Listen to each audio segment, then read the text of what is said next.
She Watched contains adult themes and adult language. Listener discretion is advised. Murder, She Watched is for entertainment purposes only.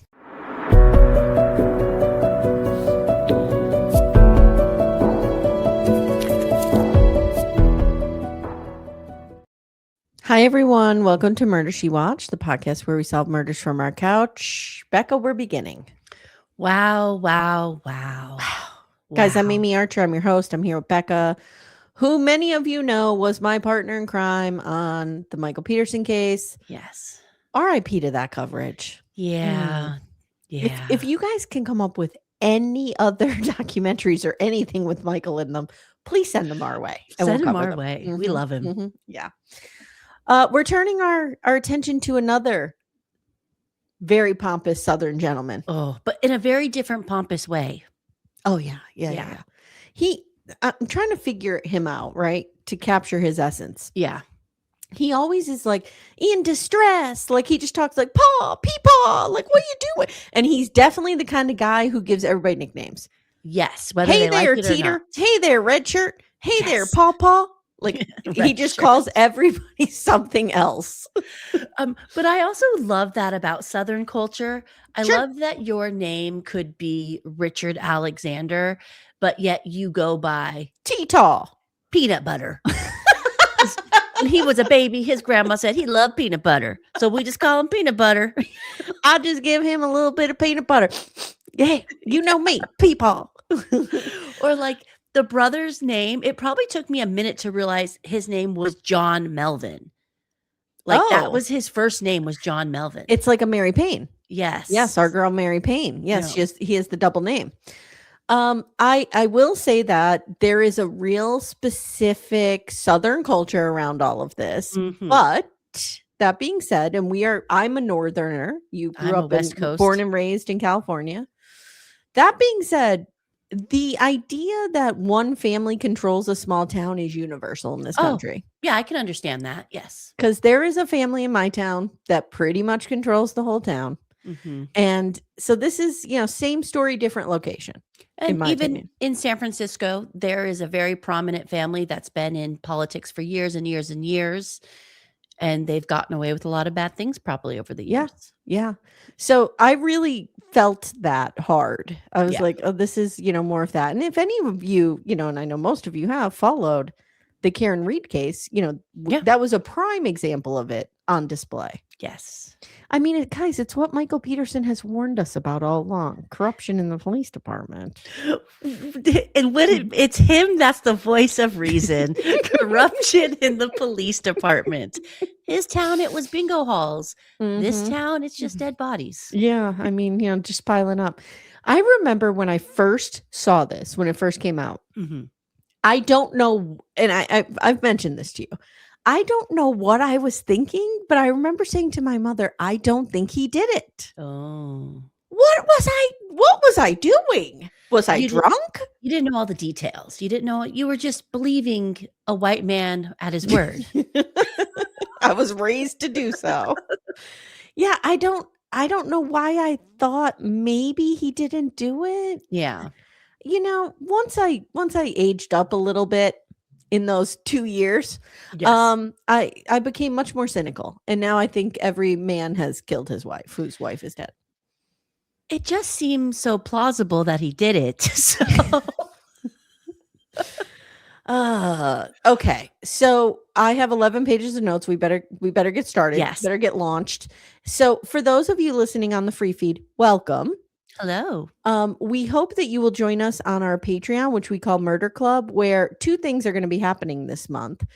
Kyla and I are going to be talking about some documentaries that involve trash husbands. Ooh. And Becca and I will be doing the Murdaugh scripted series. Mm-hmm. Can't wait. And looking at all the supplemental materials. Yes, there's a lot. Case. Yes. Mm-hmm. So this documentary will be free for everybody here. You're going to hear season 1 this week. You're going to hear season 2 next week. Mm-hmm. And then I hope you join us over there. And you got to hear us do the staircase. I mean, yeah, that was a 2 to 3 month journey easily. That was an amazing summer. The best summer of my life. It was a hot girl summer, hot Peterson summer. Yes. Mm-hmm. And if you loved us spiraling on the staircase, just wait for the Murdaughs. And I will say, even before that, I did move it over from Loma's recap. Tess and I did the Jinx, and Which is great. You could hear my obsession with Bob Durst. Mm-hmm. You know, I really didn't do an impression of him. I was more in awe of him at all times. Yes, you were mostly just thinking of ways how to get yourself to him. Yes, that little guy, that murderer. To be clear, I know he murdered people, but when he was young, he was very attractive. Yes, he did have it going for him. Yeah. Okay. So we start off, episode 1 is titled "Where is Mallory?" And I will tell you, I know I'm in a perimenopausal journey.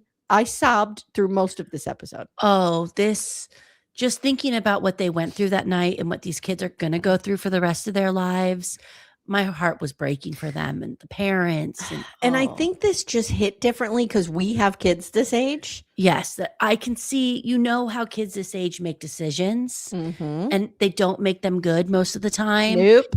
And you just know that what happened that night had happened many nights. That was not the first night they all drank on that boat and were ripping it up. Yeah. And I think the first time I saw this, my girls were like 16, maybe 15, 16.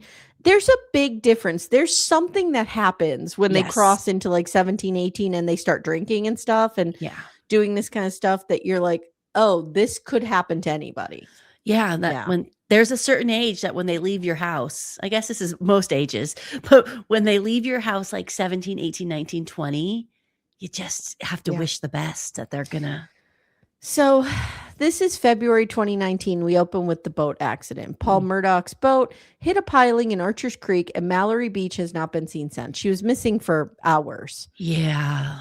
Anthony I'm so glad they found her. Me too. Anthony was her boyfriend. I have mixed emotions on Anthony through this whole thing. He's very Southern. He's a Southern gentleman. Yep. My heart broke for him in this first episode. And then as he started to defend Paul more and more, and I get it. He's young. This was his best friend. And it was an accident, even though Paul was 100% at fault here. All the decisions he made leading up to it. But I was like, dude, no. But he has so many more memories of good times. Yeah. It's tough. It's tough. I had one question about the Murdaughs and the community they live in. Obviously, they were wealthy and they were, lived a really great life. Generations. Yep. Were they the richest people in town and like everybody else was like, because none of Paul's friends, at least in the glimpses that you got, in my opinion, seemed to be their family on the same economic scale as him. Yeah, I think they were probably the richest family in town. And I think some of the other families, so Paul's girlfriend, Morgan, like her family talks about being pretty blue collar. I mean, I shouldn't say that. They were probably upper middle class because the dad was in the trades, which, well, in the South, that doesn't pay well, though. Yeah. And it seemed unless like he's in a labor union, which I don't know. But and mom was a teacher, I think, or a nurse. It seemed most of the moms were nurses at the prison. Yeah. So I don't know. But I remember Morgan kind of saying, or Morgan's parents kind of saying, like, they were impressed that the Murdaughs were taking Morgan to like the Final Four game and the Kentucky Derby. And you know what I mean? Yeah. So I think they had a lot of money. And Mallory's mom made a comment like, I grew up with these Murdaughs. I know who they are. And to be clear, we know they had a lot of money, but your question is, did they have like the most money in the county? I feel like it. Yeah. Maybe. And that's a choice too, to be the richest person in a different economic class than everyone else. So Anthony was Mallory's boyfriend, like we said, and they had known each other for their whole lives because their parents were very good friends. Yeah. And they were best friends before they were anything. And they started dating on New Year's only a few months before, and they were still very much in that honeymoon phase. Yes, they were googly-eyed over each other. Morgan was dating Paul Murdaugh, and she started dating him when she was in junior high. And Anthony says he and Paul were such good friends. He was always intrigued. So you have like the friend group here. Yeah. And kind of how it worked out was you had Anthony and Mallory, Miley and Connor was Anthony's cousin. Yeah. And then Morgan and Paul. That's kind of the group here. And they all hung out together. And the three girls were very good friends, Morgan, They best Miley, friends, and yeah. Mallory. Jesus Christ, say that 3 times I fast. know, it's a lot of M's. They all grew up together except for Morgan. Her parents say, they kind of came to this late. They moved from Long Island. They didn't grow up here. And that was important because they were not under the spell or the Yes. lore of the Murdaughs. They're outsiders. Yeah, they're outsiders. And that can be like Timmy and I moved up to the community we live in now when the girls were in 3rd grade. Mm-hmm. And even though it's only 35 minutes from the city where we lived, it felt like a different world because most people up here, they all grew up together. Like literally the high school my kids go to, my daughter dated the son of the high school quarterback, the head cheerleader. Okay. That are still together and still married. Do you know what I mean? Like it's very close clicky. quarters. It's clicky. Yeah. It's clicky. So the Murdaugh family has been in Hampton County for generations. They own the most powerful law firm in the county. Mm-hmm. And there are a bunch of men named Randolph at the helm. Yeah. Mm-hmm. And they all have nicknames, as we already talked about. Of course. Yeah. Of course. Randolph is grandpa. Buster was great grandpa. They had the law firm, but a few of them served as solicitors, which is basically a lead prosecutor or district attorney. They were on both sides of the law. They ran both sides of the legal ledger. They were the law, and at times they were above the law. Yep. Wow. And we're not talking about just this generation. No. We're talking about every single Murdaugh in this family tree ran amok in this county. Yes. You know what? I have to say something controversial. I have a hot take. Ooh. The Murdaughs are who the help me. Oh no. McBees long to be. That's who they aspire to be. Maybe without the killing, but that's who they aspire to be. Less murders. Mm-hmm. Yeah. Mm-hmm. So they have multiple houses, including Moselle, which I sent you is for sale. Somebody bought it, redid it, and it's for sale. It's beautiful. It's a beautiful piece of property. Yeah. It's 4147 Moselle Road. If anyone wants to look it up, Islandton, South Carolina. It is on how many acres? 48 acres. Yeah. It's a lot. It's a lot. It's a lot. And it's going for $2.2 million. So we can all put our money together. Sure. Yeah. Yeah. Well, we need more than 13 people to listen then. If that's ever going to happen.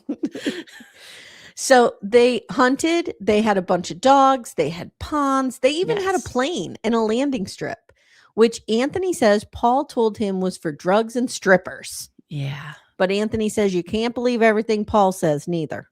Yeah. Mm-hmm. Paul liked to tell a story, but behind every story, there's a little bit of truth. Yeah. So I wouldn't be surprised. I'm going to say something. There's something very, I don't know what it is, alluring to me about a man with a Southern drawl. He can take me. Yes. I can listen to him talk for a long time. Mm-hmm. Mm-hmm. Mm-hmm. I'll probably believe mostly everything he says, unfortunately. 100%. Yeah. I'll find him wise. Yes. I'll probably find him attractive. I found most of the men in this attractive. Well, most. Well, not all. 3. Yeah. There were 3 I did not find.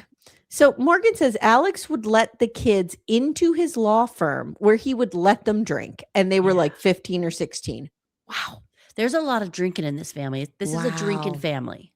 It's a drinking family. And, I kind of live in an area. So this is, I told you it's kind of isolated. It's not close to a big city. Mm-hmm. It's an hour and a half from the coast. So it's kind of, rural. Yeah.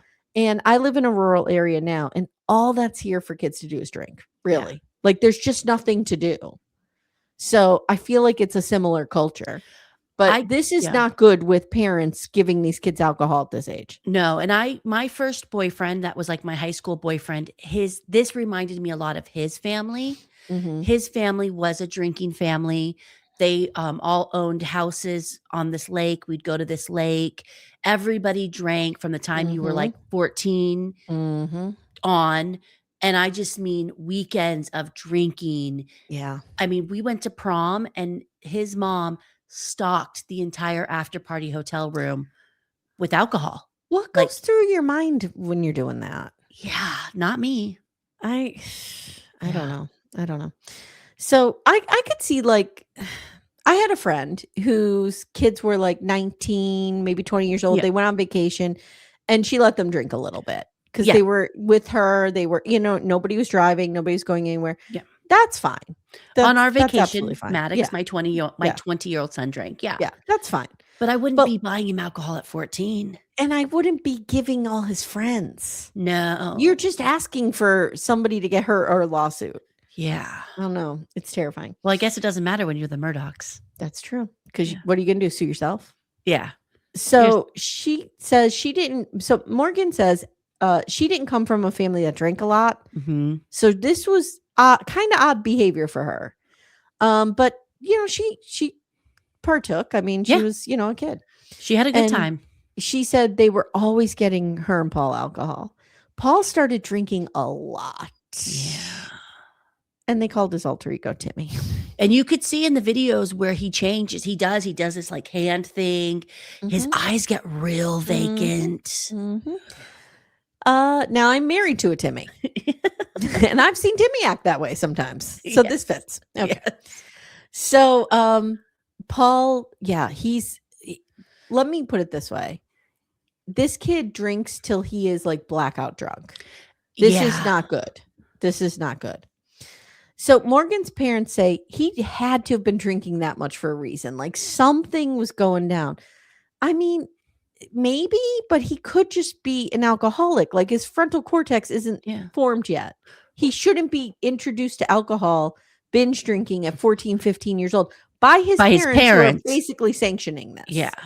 But I'd like to know the timeline of Paul's life. And did he start drinking more after 2015? Good question. Was he involved in something that happened that year? Good question. Morgan feels like Maggie favored Buster, Paul's older brother, Richard Alexander Murdaugh Jr. Oh, God. What a Buster. Name. Hey, Buster. It's Daddy. And these boys are the spitting image of their daddy. Yeah. Poor boys. So he was, let's just get this out of the way. Becca and I were talking off air. I'm appalled. For the amount of power and, I don't know, ego these men have, you'd think they'd be smoke shows. And they're not. And I have nothing against. They're average looking. My sister's a redhead. I have a cousin who's a redhead. They're average looking. But these are like redheads, and they're very, very pale, and they have black, deadly eyes. All the redheads are going to come for you. No, I love redheads. Direct your queries to Becca at Amazon.com. I love redheads, but these redheads are scary to me. Alec doesn't even look like a redhead, though. He's like blonde. He looks better when he had a shaved head. Yeah, he's not an attractive man. He's just not. And I'm not an attractive person, so I could speak on these matters. He's one of us. Okay. Well, his shenanigans could not work with me. No. So Morgan, like I said, feels like he favored him. So Buster was very successful in terms of school and stuff, and he wanted to carry on the Murdaugh dynasty. He was following in those footsteps, but Paul didn't want to. He was kind of the black sheep. Mm-hmm. And Maggie and Alec treated him differently. So the one that Paul gravitated towards was Miss Gloria, their nanny, their housekeeper. And he loved Gloria. But as he got older and was in trouble a lot more, he kind of grew closer to Grandpa. Yeah. Gramps. Grandpa seemed to be the care to take care of her. Yeah. So Mallory tolerated Paul, but Miley hated him. Yeah. And she felt like he was a wild drunk. It was dangerous. Morgan tells this story about one time Paul drove them home from a Christmas party, would not let her drive, even though she was not sober, but way less drunk. Yeah. And they wrecked. And there were guns and beer cans all over the truck. And Morgan tried to call 911, but Paul calls his family. So Alec, Randolph, and Maggie show up and they clean up the guns and the beer cans real quick. Mm-hmm. And nothing ever comes of it. And they tell her, don't ever call 911 again. What are you doing calling 911? I got to get old Teeter Tot down there at the station to make this go away. Yeah. A lot of sniffing. A lot of sniffing with Alec. Yeah. A lot of sniffing and a lot of jittery motions. He's tweaking all the time. So Paul was abusive and he abused Morgan. And this part was hard to fucking watch. Poor thing. She cries during these parts and keeps saying, I'm sorry. And I wrote, girl, you have nothing to be sorry about. Yeah. Nothing. I understand what she's saying, but she has nothing to be sorry about. At one time, she needs like a minute. Like it's, and she's so well spoken in this documentary and really gets her point across. She comes out really well. And he was a typical abuser. He would abuse her and love bomb her, abuse her and love bomb her. Yep. We've all known people in this situation or been in it ourselves. I don't fault this girl. This girl was a child. Yes. And she's dealing with somebody who has a lot more financial means than her, which I think were kind of held over her or dangled like a prize. Yep. Yeah. And he put his hands on her many times. Yeah. I think he scared her a lot. And I think Mallory and Miley started to see it and were trying to get her to leave him. It's just not a good situation. So they interview Miley and Connor, who I think are still together. I think they are. And before the camera starts rolling, Miley goes, sit up straight. It's like, okay. But she's the one leaning over. Yeah.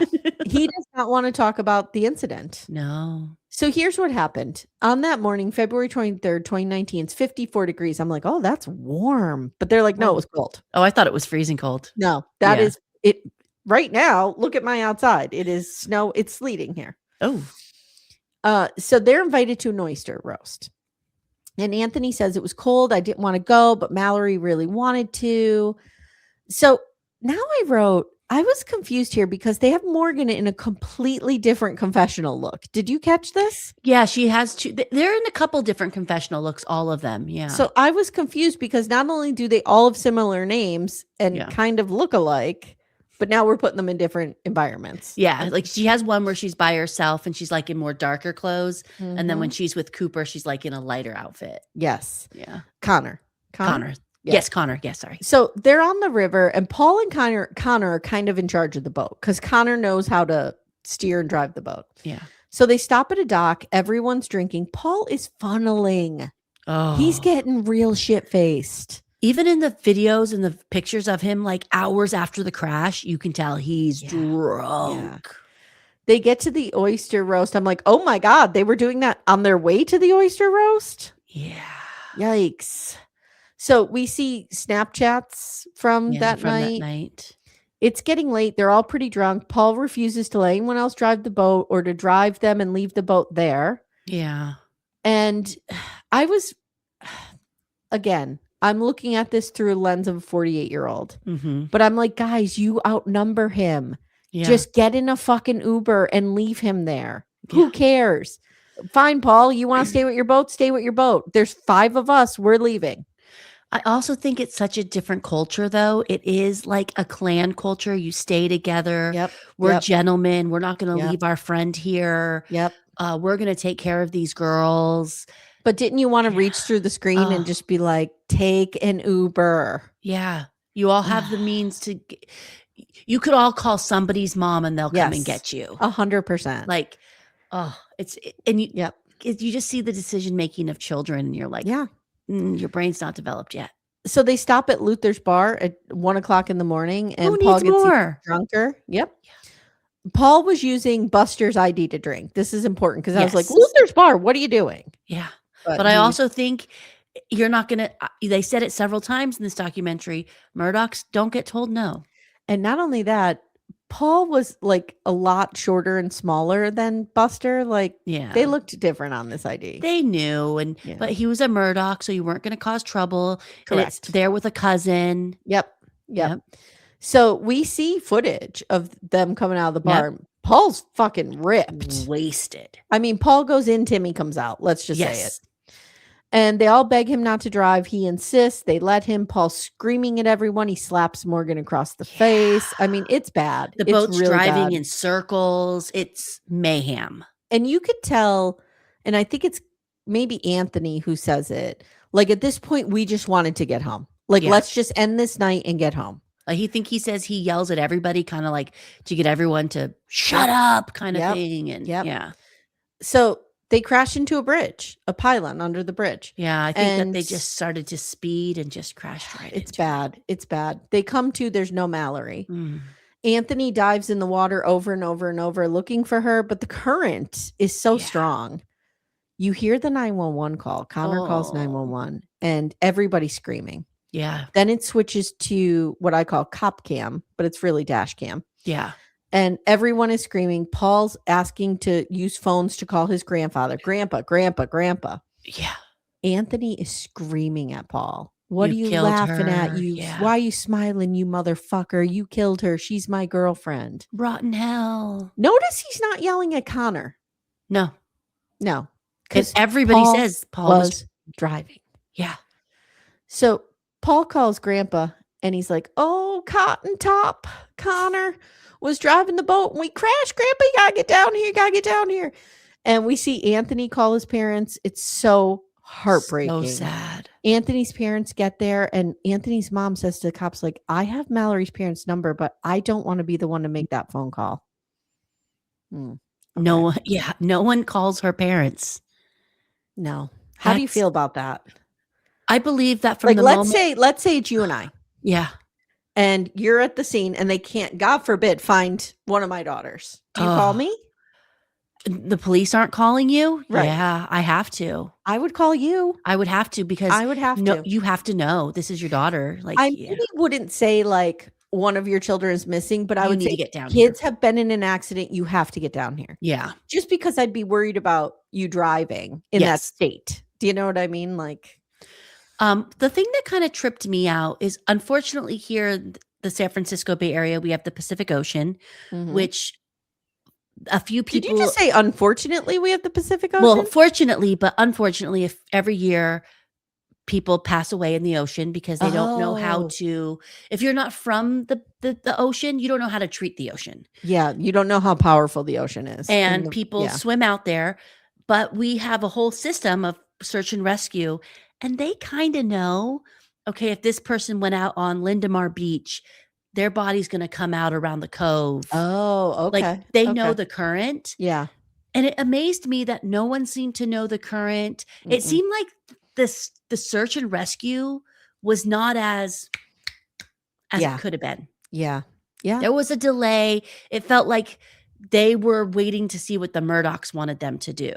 Oh, interesting. Like I felt like it was. Yeah, because they respond and the Murdaugh kid is here. Yeah. Yeah. I don't know. Episode 2 opens up with Mallory's family. It's just really devastating. They don't know where to go because the rest of the kids go to the hospital. And so Mallory's mom is like, do we go to the place where she's missing? Like our kid is not there. It's heartbreaking. It's heartbreaking. So the kids, like I said, are taken to the hospital and Grandpa, Papa, and Alex show up.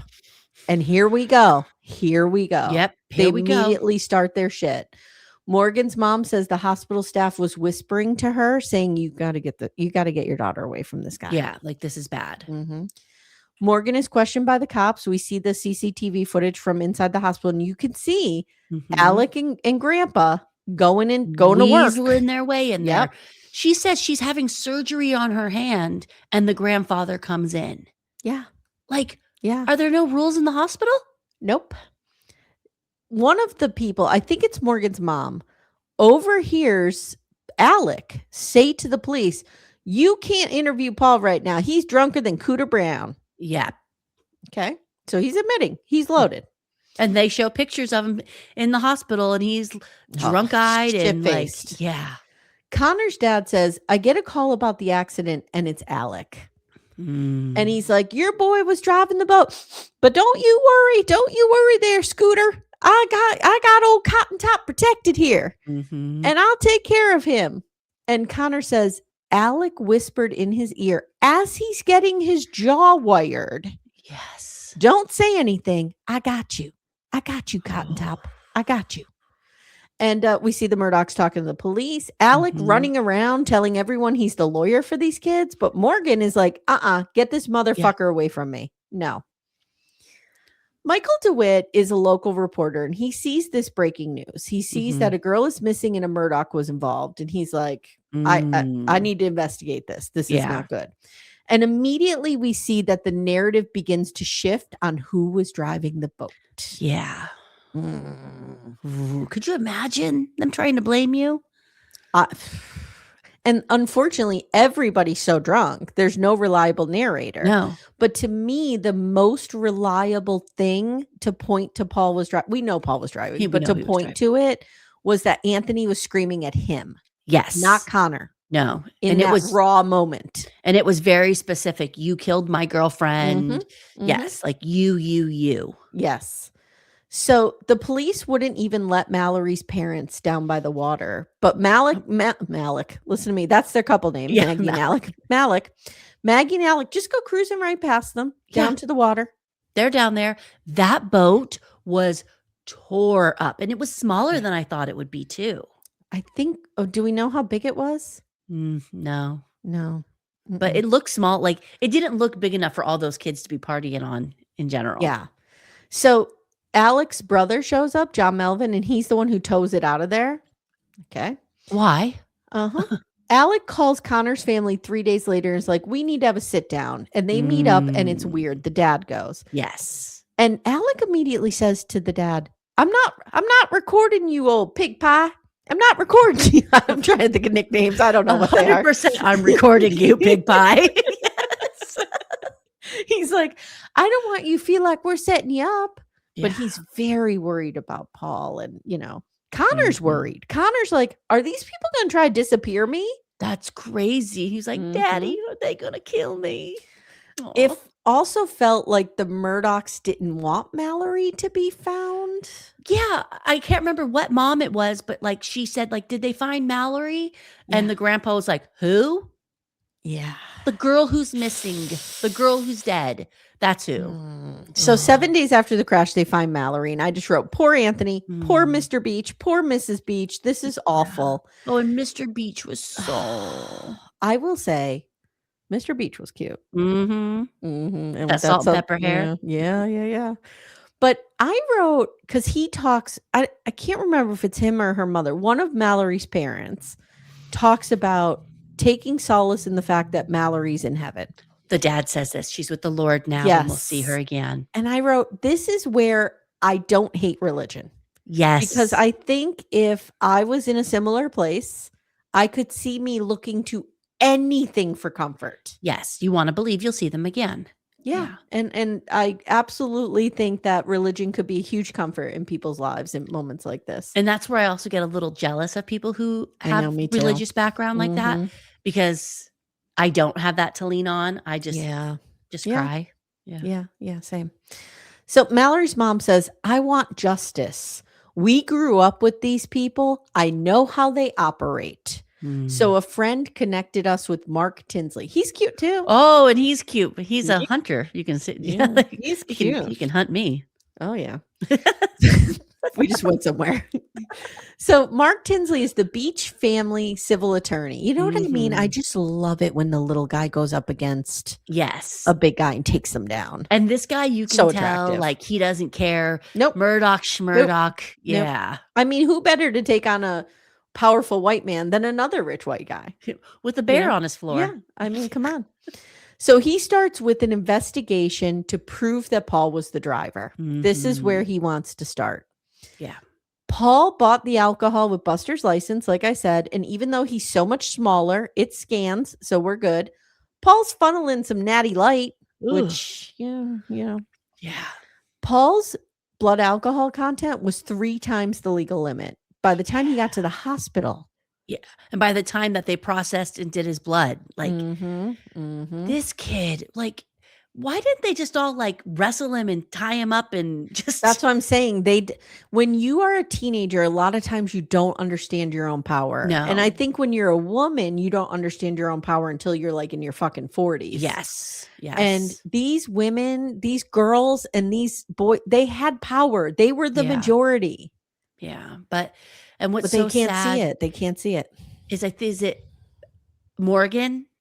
She says, like, she'll regret every day getting on that boat. Like, the emotional distress that these kids will have for the rest of their life. I know. That breaks my heart too. Yeah, same. Yeah. So when they leave the bar, Paul is even more drunk. He calls Morgan a whore and slaps her. Jesus. And then he crashes. And there were 20. Okay, so this is a good point that Tinsley brings up, Mark Tinsley. There were 20 or so law enforcement officers at this scene, and not one put Paul in front of their car and questioned him. Nope. They were talking to him. They were helping him find his cell phone. Yep. They were chit-chatting with him. He was walking around. Yeah. But the most useful footage we have is, like I said, that audio of Anthony accusing Paul of driving. So Michael Brock is the lead investigator, but he's really close to the Murdaughs, and suddenly some of the tapes of this go missing. Yeah, or things are erased. Oops, I don't know what happened. Michael Paul Thomas is a Department of Natural Resources agent, and Morgan says he was Alex's bitch. Yeah. Wow. Was he old Treetop? Are you Treetop? That's good old Punky. He was John Marvin Murdaugh's best friend. Yeah. So they get his phone records, and the Murdaughs called him a bunch of times, and we see him calling Officer Pritchard, who's in the hospital getting. So basically, the Murdaughs. All you need to know, guys, is the Murdaughs are burning up the phones of the investigators. Yes, at the time of the accident. Yep. Yes, they're calling everybody and telling them you know what to do. Yep. Employees of the hospital describe real obvious manipulation by Alec, making sure no one talks. All these phone calls between the Murdaughs and the investigators, and not one call to Mallory's family. Not one. Nope. That seems like a lawsuit. Like the parents should be suing the police department for emotional distress. I mean, I always feel like if something ever happened to my kid, I would just try to sue whoever I could just to make them pay. You know what I mean?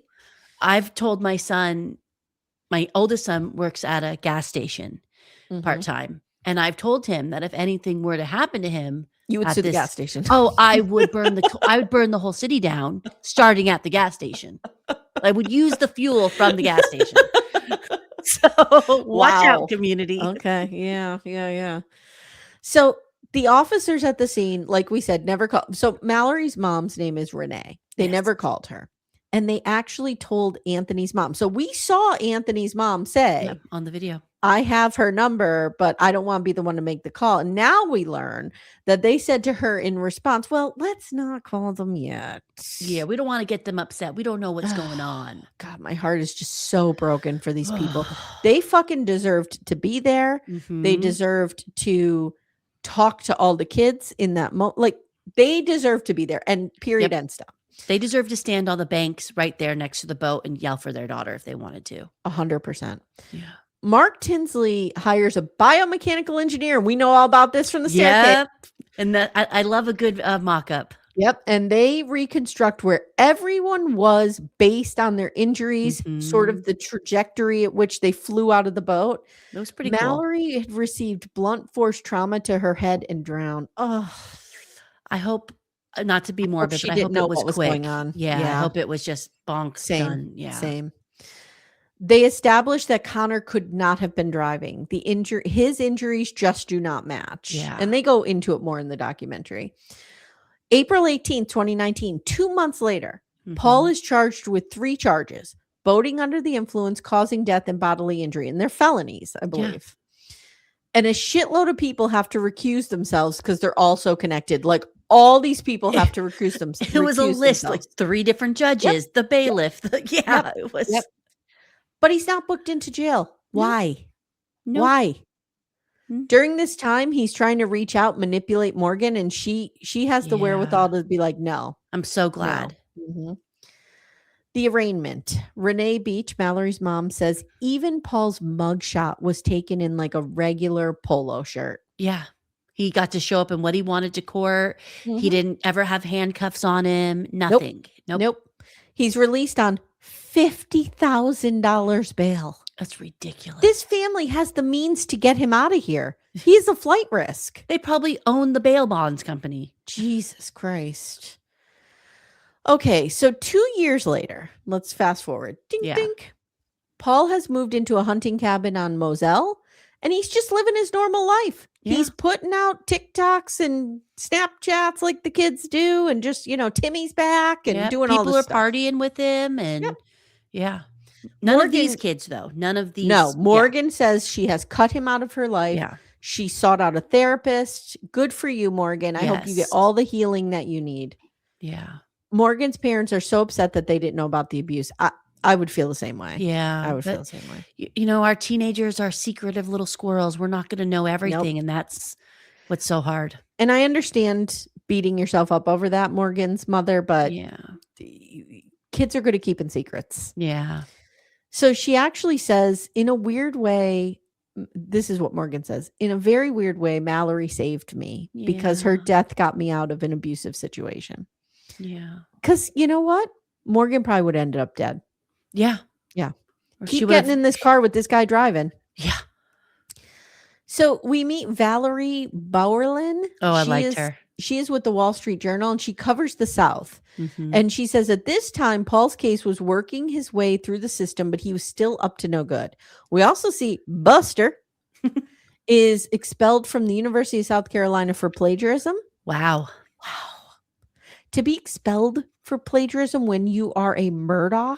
Yeah. It had to be very obvious. When you're probably paying full tuition for yourself and for someone else. Yeah. It had to be a clear-cut case. I mean, I taught at the college level. I've caught kids plagiarizing things. Mm-hmm. They usually go on academic probation. They might fail the class. That's why I'm saying, like, it had to be egregious. I feel like it was like a plagiarism Ponzi scheme. Oh, probably. Maybe. So stress is also happening in Alec and Maggie's marriage. Mm-hmm. And she was like, bills are going unpaid here, but we have buckets and buckets of money. So what's going on? And Paul's like kind of living his life as normal. Mm-hmm. And June 7th, 2021, we hear gunshots. Yeah. And a 911 call from 4147 Moselle Road. The 911 calls like, my wife and my child have been shot badly. Neither one of them is moving. And Paul is 22. And Maggie, I don't know how old she is. I don't have her age, but he's Alec is in his 50s, right? He's 55, 56. So probably. So, okay. The news breaks that they are dead. And it seemed like Maggie really, like those shots were major gunshot wounds. We had a little jump scare with Trey Gowdy on Fox News. Do you remember that guy? I remember him pretty well. He was in the House of Representatives. Mm-hmm. So this breaks, but nothing is being invested. Like nothing is said to the public. There's nothing coming out about this. And Valerie says it's like eerily quiet. There's nothing being told about anything. Yeah. So here's what the initial timeline is, according to what Alec Murdaugh told investigators. Okay. Alec was home and took a nap around 7. Mm-hmm. 7:30, he wakes up and he doesn't see Maggie or Paul. 8:05, he texts them and says he's going to check on mom and dad. Okay. 10:15-ish, he comes back and discovered the shootings that happened in the kennels. That's his timeline. Mm-hmm. Maggie is shot multiple times, front and back. Looks like she could have been running away. This motherfucker. I just want to strangle him. Oh, because let me be very clear here. Paul is up to no good most of the time. Yeah, but he is also a victim of this man. Yes. Yeah. Like this kid did not deserve this. And nobody deserves this. I thought a line that was really kind of like an important line on this. I think it was Morgan's mom who says, I don't even think Paul knew right or wrong. No one ever taught him.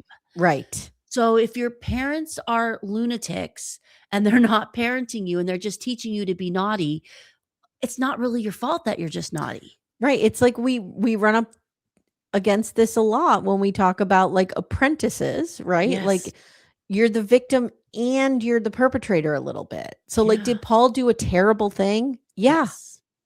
And was it an accident? It was, but he was engaged in high risk behavior that he probably had some sense of it was not good to do. Drinking and driving any vehicle, whether it be a bicycle, a car, or a boat, is not good. So like, is Mallory's death on his hands? Yeah. Yes. Yeah. But he also didn't deserve to be shot by his father. Like those two things can be true. Yeah, you can be bad, but doesn't mean you deserve to be murdered. Right. He should have been in jail. Period. Yeah. So Paul was shot once in the chest and again in the face and neck. Yeah. Alec was unrecognizable. Alec calls 911. You could hear the dogs barking in the background. Paul was shot by a shotgun, and that doesn't leave a strong ballistics trail. Interesting. But in social media in a lot of these TikToks, I think they're snaps at this time. I don't know if TikTok is as prominent as is now. There are so many guns. There's so many guns and shotguns. Yeah. I mean, it's gun culture. And it seemed, and I could be wrong, I'm only looking at a picture. It just seemed like they were out and about. Like you could just grab a gun and go. Yeah. There's houses like that around me. Oh. Yeah. Maggie was shot by an AR-15. And that has a very specific type of bullet, and there were shell casings at the scene. Yeah. And the Murdaughs did own that type of gun and never turned it over. I know. Yeah. I know.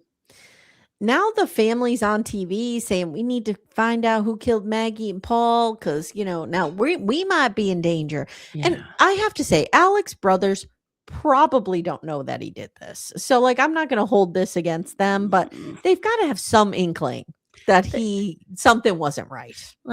You gotta think, yeah. They probably think that he hired somebody to kill them. I think that's what they thought. Yeah. Yeah. Yeah. They knew they weren't in any danger, but they probably thought their brother had something to do with it. Yeah. So the cops start looking at Anthony and some of the boating teens because they were angry at Paul. And, maybe Maggie was just in the wrong place at the wrong time. I was furious at this moment. Now they decide to do quote unquote police work. And you're going to try to pin this because you see Alec right away. Well, my son, little Paw, he did do this thing with this boating accident. And, Cotton Top was real mad. I'm like, shut the fuck up. And I think even John Melvin, when he's on the Today Show, he says, well, yeah, the family was getting threats, but we didn't think they were real. Yep. And Mallory's dad is like, yeah, they called me because they know I want to kill these motherfuckers. Yeah. But it wasn't me. So in episode 3, we see this news outlet, Fitz News. It's an independent journalism outlet covering South Carolina. Interesting. And Will Forks is the reporter. Thank God for independent local press. Are they hiring? I know a great writer.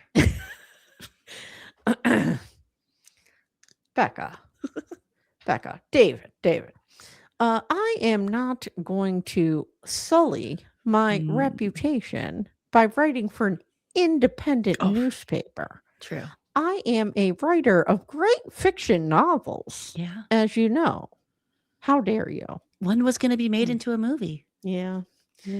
So they're covering this double homicide, and they get a tip that there was this accident on July 8th in 2015 when a young man, Stephen Smith, was found dead in the middle of a rural highway in Hampton County. So now we're going to talk about the body count left in the wake around the Murdaughs. Things are slowly coming out as they're investigating. Yes. He was found in the middle of the road with loose-fitting shoes still on. And if anybody paid attention to the Karen Reed trial, we know that most times when people are hit with a vehicle, they pop out of their shoes. Yep.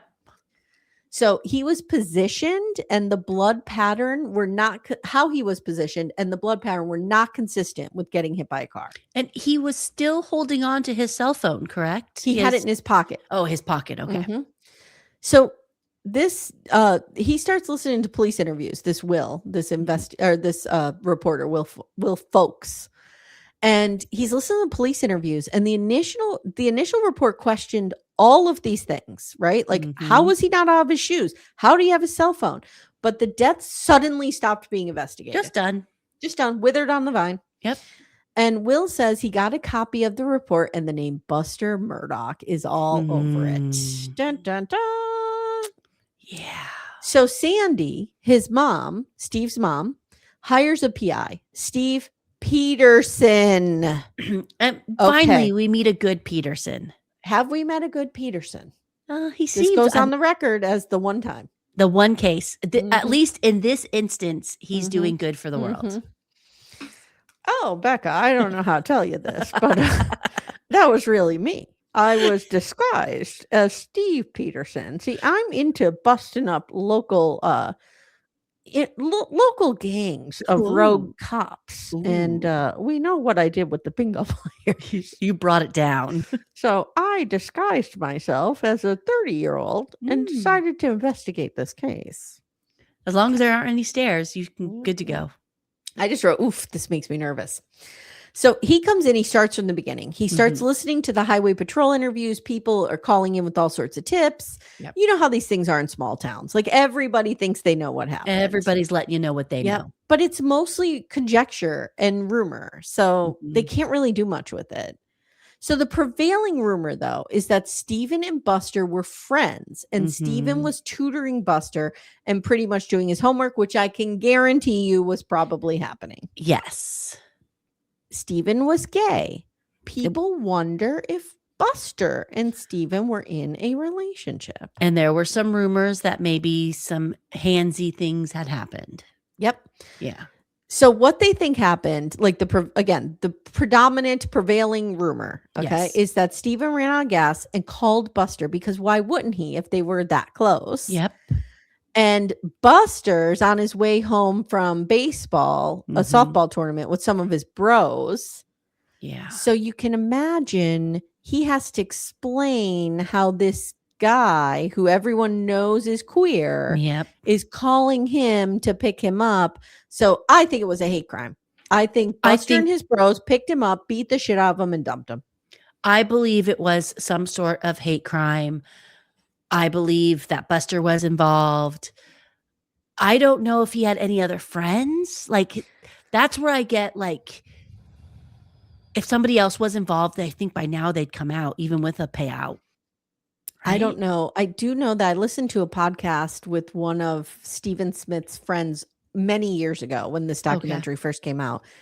And there had been some theory that they may have come upon him walking down the road because he ran out of gas, and that they hit, since they were on their way back from a softball tournament, they had bats, and very much like you hit a mailbox when you're driving by. Oh my God. That they may have hit him from the moving car. Because that would explain why, like, it's not the force of being hit by a car, but he had definitely had trauma to his head. It's dark. It's dark. And this fucking kid, justice for this goddamn kid. I'm telling you. Whatever happened on that road that night was very dark. And I do tend to believe that when there's smoke, there's fire. And did some things happen while they were tutoring each other? Who knows? Maybe. And I think that was embarrassing, and maybe other people knew and they had this opportunity. Oh God. Yeah, it's heartbreaking. And Stephen Smith's family, like, I've seen interviews with them, like, they're not in the socioeconomic world of the Murdaughs. Not even close. You could tell by the car that Stephen drove. Yep. You know. So they needed justice to actually work in the way that it should here. They couldn't pay to play. No. And this is disgusting. And you know who called him the night their son died? And said, "I'll be your lawyer. Don't worry." Yeah, I guess. John Melvin. So Olivia's Stephen Smith's family friend, that there was a shift. So at first when Stephen died, the community really rallied behind them. And then it took a weird shift and it went to defending the Murdaughs. Yes. And Stephen's story was kind of lost. Yeah. The victim was gone. It was, The Hampton County Guardian, Michael DeWitt, the reporter I spoke of earlier, they ran a story and they did everything but name the Murdaughs. They were like a rich, powerful family that controls both sides of the legal ledger, if you know what I mean. Wink, wink. That is a family that lived here for years, and it's brothers and sons. It rhymes with Burdock. Yes. He said they are believed to be involved, but nobody came forward. Not one person called with a So Morgan had just started dating Paul at this time, and she said someone messaged her on Facebook and said, "I have reason to believe it was Buster or Paul who killed this kid." So she asks the family. Yeah. Wow. Hey, did you do this? She's and young. They used a homophobic slur, of course. Of course. And she said that was a red flag that I wish I didn't ignore. I mean, again, you were a child. She's young. Yeah. I wish she told her parents about it, though, or somebody else. Just so that there was, record. Yeah. February 2nd, 2018, we hear a 911 call from Maggie. So this is, 3 years later. Yeah. She says, my housekeeper's fallen. Her head is bleeding. I cannot get her up. Now, Paul is on the phone too. Yes. And they say she fell up the stairs. And I was like, oh, where's Michael Peterson? Lurking in the bushes. Was there an owl nearby? Paul, let me tell you something. He's fucking arrogant, even with the 911 operator. I did not like this. Oh, they were I couldn't tell who was talking to who at the time, but whoever was very rude. It was Paul, and he was very calm. They were very calm. Now, I also thought they were rude when they were like, what's her name? And they were like, why are you asking us questions? Just get here. That was Paul. Ugh. And the 911 operator's like, sir, I have them on the way. I'm trying to do my job and get information. Yeah. But have you ever discovered a dead body? No, but I always have a fear I will. The only person I know who came across a dead body is my father. He happened to discover one of our neighbors had fallen or we don't know, had a heart attack. Maybe he was an older gentleman. Yeah. And my father, I never saw him like that. White as a ghost, shake. And my dad's a pretty, he's seen some shit, right? Yeah. It rattles you to your core. Oh, I believe that it. This woman was somebody who Paul adored as a second mother. Yes. And it's here dead. And he's like, yeah. Can you get some help over here? I got somebody who fell down the stairs. I'm not saying it points to any kind of guilt. I'm just saying it's weird. It's weird that you wouldn't be hysterical that basically the woman who raised you was dying or dead in front of you. And everybody, all of Paul's friends admit that Paul loved this woman. This is the only person Paul loved. So this is Gloria Satterfield, the housekeeper, and her family was told that she tripped over the dogs, fell backwards, and hit her head and died. Yeah. So Becca, we have a body in 2015, Stephen Smith, 2018, Gloria Satterfield, 2019, Mallory Beach, and 2021, Paul and Maggie. Jesus. What, 5 bodies in 6 years? That's a lot. All right. So we're going to sort of wrap towards our conclusion here. Okay? Yeah. So Morgan says Paul was devastated, but she was suspicious. And Mr. Alex, and this is such a Southern thing, she keeps calling Mr. Alec. Yeah. Mr. Alec, he was a very hard person to read, and he was an addict at the time. Dun, dun, dun. Dun, dun. Paul would even stay at... So there's been some questions as to whether Paul and Maggie knew about Alec's drug addiction. Okay. Morgan says Paul knew, because she would stay at the house to help Alec detox. So he's trying to get off this. Yeah. Morgan saw this. Okay. She says Gloria was also aware of this because she found baggies taped everywhere with pills in them. Yeah. And Gloria talked to Paul about it, but was afraid to tell Maggie. And then she just died suddenly after. Morgan's dad said, well, she knew too much. Yep. So Alec tells Morgan and Paul, I will sue myself. Don't worry about it, old teeter tot. Yeah. I'm going to sue myself. And then Miss Glory's going to get her money. Alec Murdaugh never lied to anyone. No. So he does this maneuvering to sue himself for wrongful death. And he's going to give Gloria's family the money, but he never does. Nope. Of course not. So Steve Peterson, our PI, not Michael, maybe Michael, we don't know. While investigating Stephen Smith, he talks to Ronnie, a landscaper who worked the property, and he says he didn't know anything, but he did know about Gloria. Yeah. And this is important because he says he saw Gloria walking towards the house with a McDonald's cup that morning, like she always did. And a few minutes later, Maggie called him hysterical. He ran up there, and the only people at the site, only 2 people, were Maggie and Paul. Alec was nowhere to be found. Nope, but he's letting everyone know he was there. Alec told investigators that he talked to Miss Gloria. What would he call her? It's got to be something top. Cleaning Top. I talked to old Cleaning Top, and she told me that my dogs, Retriever Tops, had... I just like to say top in his voice. It's fun. Had tripped her. Yeah. And Ronnie's like, that's not true. He wasn't there. So I don't know when he would have talked to her because I was called right away. He wasn't there. And he talked to the groundskeeper talked about they moved the body because it was in a different position at first. Right. Yeah. Right. So Morgan says, yeah, Paul thought it was weird that Alec lied, but maybe he was just trying to like soothe himself. And he was going to do this nice thing, suing himself and giving those kids all this money. Yeah. So 2 weeks after the double homicide, we're back in 2021. SLED, the South Carolina Department of Law Enforcement, reopens the Stephen Smith case. So they're starting to figure all this out. And I think the way the documentary led us to believe, it's like they found something while investigating that made them reopen. Well, I think they find out about the embezzlement of the money, but I don't know how that's related to Stephen Smith. Yeah.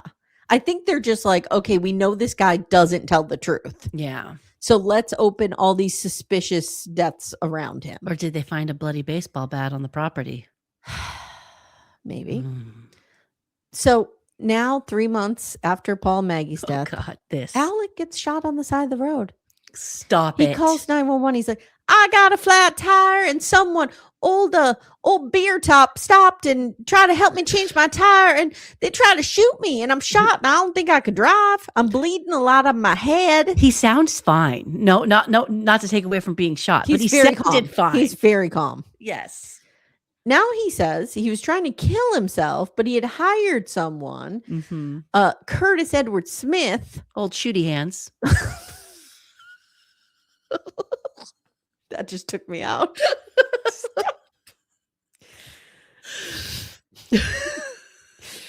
I'm trying to be solemn here, Becca, but old shooty hands. Who is maybe his cousin too? Okay. So he wanted Buster to collect life insurance. So that was nice of him. Yeah, sure. Yeah.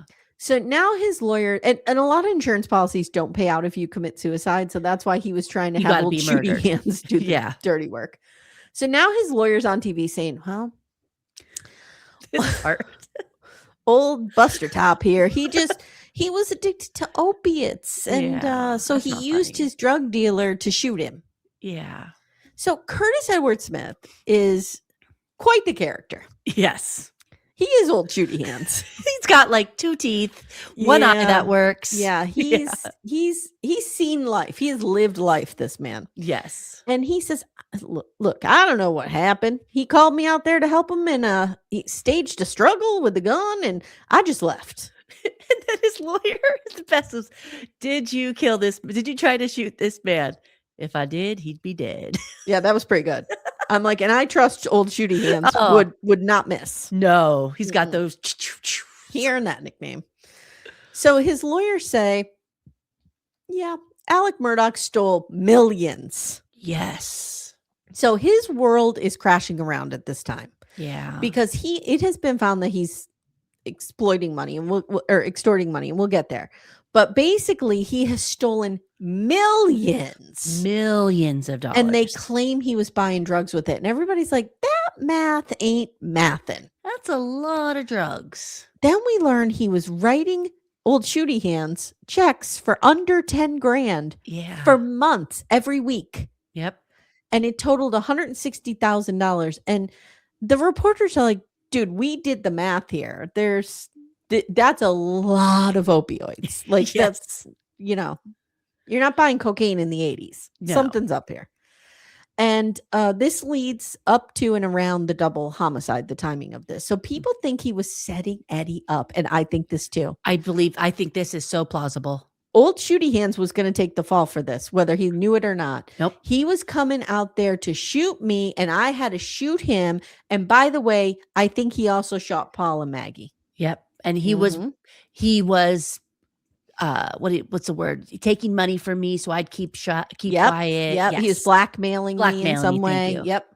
So September 13th, 2021, SLED is investigating these financial crimes, and they're at Moselle, and Eric Allen, a YouTuber, gets the tip, and he gets his little drone up there before the police come to serve the warrant. And you see John Melvin and others taking a lot of guns out of the house and putting them in a truck and taking them. Then they go down the kennels. Yep. They load something else in the truck and they take it out of there. Yeah, that's suspicious. But it was the roadside shooting with old shooty hands that really got people thinking Alec could be lying here. Like, this is what made the community think he did it? I would have thought he did it the first night. You would think. Yeah. You would think. So this causes the coroner, Angela Topper, to go back and look at some of these other cases. And she finds something fishy about Gloria. Yep. This death was ruled natural, even though it was a trip and a fall and there was no autopsy. No. They also find out, and this motherfucker. Oh, this is the worst. He got a bunch of money. He got a $4.3 million payout from that insurance that he got like weeks before and didn't give a dime to her family. You know, he could have given them $100,000 and been like, this is all there is. And this could have eliminated like this. It's greed. It's greed. It's greed will get you. Oh, every time. So Gloria's family has 2 lawyers who go after this motherfucker. Good. And they file a lawsuit to get subpoena power. And they learn Alec Murdaugh, like I said, got this settlement. And this was not the first time he misappropriated funds. So here we go. And the one lawyer says, you don't lose your virginity at $4.3 million. I love that. Yeah, that was a good line. Okay, so October 2021, he's charged. And in season 2, they get more into his financial crimes, but they just touch on it here. October 2021, he's charged. And they deny his bail. Yep, good. And they were shocked. Yes. Wow. And we hear the jailhouse calls between him and Buster, who he has sent to Vegas with John Melvin to gamble assets off. That's money laundering, right? Like they're something's not right there. Yeah. He's like, oh, Paul, I forget what he calls Buster. Hey, bud. There's a lot of hey, bud. Hey, bud. I won some soup and some beef sticks. Gambling on the football games. Hey, bud, Jim and them told me the grand jury's overkilling this whole thing. I mean, they're just trying to pile on me. Not once do we hear, hey, bud, how you doing after losing your mother and your pawpaw brother? Yeah. Nothing. Yeah. We don't hear, oh, bud, I'm missing your mama. We don't hear any of it. Or, I'm so sorry I've disgraced this generational family. Like, how are you doing? No. I mean, this kid is alone. Has lost his mother and his brother. Yeah. And essentially his father. So then he's like, I could take it. Stephen Smith and Gloria. I mean, they're still trying to make some innuendo with Gloria. Are they out there saying she fell down a staircase? I know somebody we could pin this on. Where's Michael Peterson? Where's that little Peterson when you need him? How did she die? I realized he really pronounces the I when he says died. So we're now starting to get a look at the physical evidence against Alec. This is kind of how the documentary wraps up. Yeah. The coroner says 9 p.m. was the approximate time of death. And according to Alec, he was not home till 10 p.m., but there's a problem. He has high velocity impact spatter on his clothing that had to occur when the murder happened. So essentially, high velocity impact spatter is a mist-like spray of tiny blood droplets caused by extreme force. So like it has to be a gunshot or an explosion where blood is aerosolized. I hope I said that right. By a fast-moving object, striking a blood source, creating these fine directional patterns. So basically, medium impact would be like from blunt force trauma, like somebody's hitting. And then there's low impact, which is like a gravity drip. Yes. Okay. And this seemed to be almost, because they kind of show the shirt, and it almost to me seemed like microscopic blood splatter. Like, so Alec probably didn't realize it was there to clean it off. Yeah. Yep. And so he had to have been near a body when they were shot. Period. Yep. It puts him at the scene. With that specific gun too, I think they say that way it puts him at the scene. Period. Yep. So and then there's more. Oh yeah. Snapchat saves the day. Saves the day again. Paul was watching his friend's dog. He didn't have good internet signal. So something was going on with the dog's tail. So he made a video and sent it to the friend on Snapchat. in the Snapchat, you could hear Alec talking, and you can't mistake his voice. He's like, "Hey, Peter Paul. Hey, tail boy, what are you doing over there?" Yep. I don't know. Jittery, jittery, jittery. Yeah. Where's my Coke? So he's disbarred. He's facing 2 counts of of murder. They say he has no motive, but he does, because he was about to be exposed. It's silence. It's money. It's desperation. Desperation. Yeah. Morgan says she believes he would absolutely kill to cover this up. And Anthony says he lost a big part of his heart and he was lost. And he does say, like, I started partying again.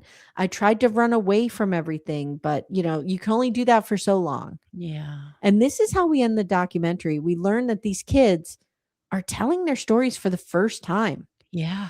And what's interesting is they finally feel safe because Alec is in prison. Yeah. Okay. Black screen of death at the end. Yes. Alec took out a commercial insurance policy on Moselle a month before Gloria died. He collected $4.3 million from her death. The case is still open. As of filming, the wrongful death suit filed by the Beach family has not gone to trial.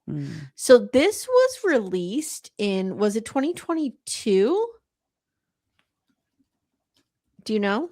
I think so. Because 2023. No, 2023. Before the trial happens. Hold on, because there's 2 different seasons. Season 1, yes, 2023. Season 2 is later that year. Yeah. So they put out these 3 additional episodes when they had more evidence, I think. Because we end with, "Hey, Bus, are they making a Netflix documentary about us?" It's brilliant. I love it. "Hey, Bus. Hey, is old Netflix top over there making a documentary about me old shaky hands with his camera?" Yeah. Okay. So, I mean, is there anything to solve here? No, he did it. Any Murdaugh in that family did it. And they were running rampant for generations in that country. Let's talk about Stephen Smith and Gloria. What do we think happened here? I think Maggie pushed her down the stairs. Maggie? Yeah. Okay. What makes you think this? Because Alec wasn't around. Yeah. And I just don't think Paul would. I don't want to believe that Paul would probably kill her. Or do we think it was an accident and Alec just took advantage of it and profited? Is the crime what he did after? Yeah. I don't know. But why would he say that he talked to her and that the dogs did it? Or did it come up in conversation somehow? Or I'd like to know, had she tripped on those stairs before and something kind of, I don't know. Were the dogs always under her feet already and I don't know. They did it. They had something to do with that trip and fall. But, her poor family. And by the looks of them, they are not people who have means. No, and they say that. Yeah. They don't have the means to go up against this machine. Yeah. And they trusted this guy to do right by their mother. Otherwise, they could have filed their own wrongful death suit. Yeah. And you know what's sad is thinking about Gloria and probably the relationship she had with the Murdaughs. She probably left her children on Christmas Eve to go take care of Paul on, that was her job. She probably gave so much of her life to that family. Yeah. And sacrificed her own children's wants and needs. Yeah, because she had to do something for them. Yeah, and we see in season 2. Did you watch season 2 yet? No, I haven't. 3? No. Well, keep your eye on this. Okay. There's a new housekeeper. Oh, no. And Maggie pretty much uses her as an emotional support human. And it enrages me. Because, she is a paid employee. Yeah. Stop blurring the lines. Yeah. Do you know what I mean? It's and I say that because it feels exploitative against the housekeeper. I'm not saying that you can't be friends with your housekeeper. Of course you can. It's hard, yeah. Because I was a nanny for years and lines get blurred. And I feel like when they do is when the person in power with the money can sort of expect more out of the other person without feeling like, oh, I'm crossing a line here. Yeah. Yeah. It feels gross to me. And you always have the upper hand as the employer. Yeah. Yeah. All right, guys. This is quite the journey, quite the family. I mean, Paul and Buster remind me a lot of Todd and Clayton. Yeah, just with more money. With more money and a little more privilege, but, just these boys running around doing shit. With no care in the world of consequence. No, and again, I just want to be very clear. Paul did not deserve to die, but he was a rabble rouser, as my grandma would say. He was what would he have become? He would just have lived off that land, off his parents his whole life. He needed to get away from them is what should have happened. All right, Becca, thank you for joining me. Thank you. I'm excited. Next week, guys, we will be covering season 2, and then we're going to jump right on to Murder Club, which is our $8 Patreon tier, where we're going to go through the scripted version of this. And I've heard that's really good. I can't wait. I'm really excited. Yeah. And we'll do some deep dives into the family. We'll get into it. Yes. We will start to spiral. Don't worry. Yes. All right. Thank you, everyone, for your support. If you can, please leave us a 5-star review. That'd be great. That would be wonderful. Yeah. All right. Thank you. And we'll see you next time. Bye, guys. Bye.